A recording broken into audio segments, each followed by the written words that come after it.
The Education Auditorium class is Highland Oaks' largest adult class. For years, it was billed as the 50s and 60s class, but since the true age range is from 30-something to 80-something, the name was recently changed to Mixed Adults. Only a church staff person could come up with a name like that. Some of us have had a lot of fun playing with that new name. I normally get to teach the mixed adults 1 quarter a year. The class director begins each class with a greeting, announcements, and prayer requests. This is followed by a prayer led by the director or a class member.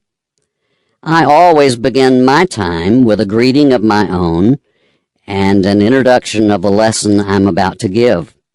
Then the room lights are dimmed, and I pray one of these prayers for and over the class. My prayer is followed by a recorded hymn that I have picked out in advance and listened to many times while preparing my lesson. It is easy to understand that my prayers are enormously influenced by the selected hymn. Many of the prayer titles are drawn directly from the hymn titles. I use recordings from artists as varied as the Mormon Tabernacle Choir, Selah, St. Olaf Choir, Zoe Group, and the Gaither Vocal Band. These prayers are intensely personal, and most of them are colored by my perception of God as a loving Father who rescues me and all of us from our misguided efforts and waywardness. 2 recurring themes are trusting God instead of myself and God's pure holiness versus my sinfulness.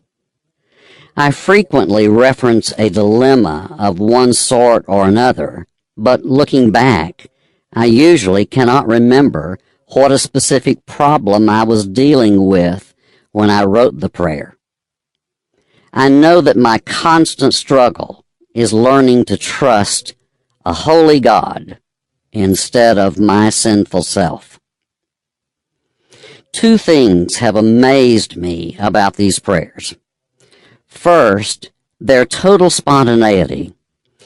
When a prayer begins to form in my mind, I have to write or type as fast as I can because the prayer is already complete when it begins. I rarely edit or change any words after it's written down. Second, these prayers are given to me in the form of poems, and that is the way they get written down, the way you see them here. Of course, they were written to be spoken, not read.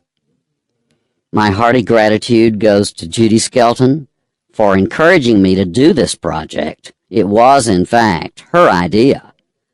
I'm also grateful to Ava Level Heyman, poet extraordinaire and oldest friend, for her support of this collection and her invaluable review and critique of my work.